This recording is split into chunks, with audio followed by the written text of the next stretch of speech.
இந்த அவார்ட் கிடைச்சதுல எனக்கு ரொம்ப சந்தோஷம். நான் 34 வருஷமாக நான் மேக்ஸ் டீச்சராக இருக்கேன். 8 வருஷமாக பிரின்சிபலாக இருக்கேன் இந்த ஸ்கூலில். நான் எப்போதுமே யோசிக்கிறது கணக்கை எப்படி எளிமையாக சொல்லிக் கொடுக்க முடியும் பசங்களுக்கு அப்படிங்கிறத எப்போ பார்த்தாலும் சிந்திச்சு அதில் நிறைய ரிசர்ச் பண்ணியிருக்கேன். ரிசர்ச் பேப்பர்ஸ்லாமும் பப்ளிஷ் பண்ணியிருக்கேன். எப்படி ஸ்டோரி டெல்லிங், ஆர்ட் இன்டகிரேஷன், அதே மாதிரி டெக்னாலஜி, ஜியோஜிப்ராங்கிற டெக்னாலஜி, இதெல்லாம் யூஸ் பண்ணி கணக்கை கான்செப்ட்ஸை எப்படி எளிமையாக பசங்களுக்கு புரிய வைக்க முடியும். அதில் தான் நான் பண்ண நிறைய ரிசர்ச். இன்ஃபேக்ட் இன்டர்நேஷ்னல் கான்ஃபரன்ஸ்லாம் கூட நான் பேசியிருக்கேன். அப்புறம் நிறைய ஒர்க் ஷாப்ஸ் கண்டக்ட் பண்ணுவேன். நான் என்னெல்லாம் கற்றுக்குறேனோ அதெல்லாம் டீச்சர்ஸ்க்கு சொல்லிக் கொடுப்பேன். கெப்பாசிட்டி பில்டிங்னு இன் மேத்தமேட்டிக்ஸ் அப்படிங்கிற ஒர்க் ஷாப்ஸை சிபிஎஸ்சிக்கு நான் ஒரு ரிசோர்ஸ் பர்சன். 10 வருஷமாக இந்த ஒர்க் ஷாப்ஸ் கண்டக்ட் பண்ணிகிட்டே இருக்கேன்.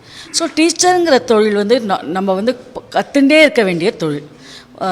நம்ம முதல்ல லேர்னர் ஃபஸ்ட். ஸோ நம்ம முதல்ல எப்போ பார்த்தாலும் எப்போதும் படித்து கொண்டே இருக்க வேண்டும். நம்ம படிக்கிறத மற்ற டீச்சர்ஸ்கிட்ட ஷேர் பண்ண வேண்டும். அப்போ தான் நிறைய குழந்தைகளுக்கு அது ரீச் ஆகும். ஏன்னா ஒரு டீச்சரும் அதை ஜெனரேஷன்ஸ் ஆஃப் ஸ்டூடெண்ட்ஸ்க்கு எடுத்துன்னு போக போகிறாங்க.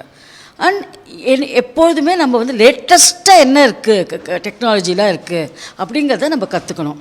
அப்புறம் பசங்களுக்கு நிறைய கான்செப்ட்ஸை கிளியராக சொல்லிக் கொடுக்கணும். பயாட் பண்ணினா கணக்கு கற்றுக்க முடியாது. கான்செப்ட்ஸை உள்வாங்கினா தான் கணக்கு நல்லா புரியும். ஸோ அப்போ தான் அந்த ஃபோபியாவும் போகும். ஐயோ எனக்கு மேக்ஸ்னால் பயமாக இருக்குது அப்படிங்கிற அந்த ஃபோபியா போகணுன்னா அந்த கான்செப்ட்ஸை நல்லா உள்வாங்கிக்கணும். அது டீச்சர்ஸோட கடமை. அந்த டீச்சர்ஸ் நம்ம எப்படி சொல்லிக் கொடுக்குறோமோ அதை பொறுத்து தான் இருக்குது பசங்க எப்படி உள்வாங்கிக்கிறாங்கங்கிறது. ஸோ நம்ம எல்லா டீச்சர்ஸுமே டீச்சிங்கை பற்றி பேஷனேட்டாக இருந்தாங்கனாக்க அதை எப்படி இந்த கிரிக்கெட் மற்ற ப்ரொஃபஷன்ஸ்லாம் எல்லோரும் எப்படி பேஷனேட்டாக இருக்காங்களோ அந்த மாதிரி நம்மளும் பேஷனேட்டாக இருந்து நம்ம கணக்கை குழந்தைகளுக்கு எடுத்துக்கொண்டு போக வேண்டும். எல்லார்ட்டையும் அந்த இன்ட்ரெஸ்ட்டை நிறைய கலப்ப வேணும்.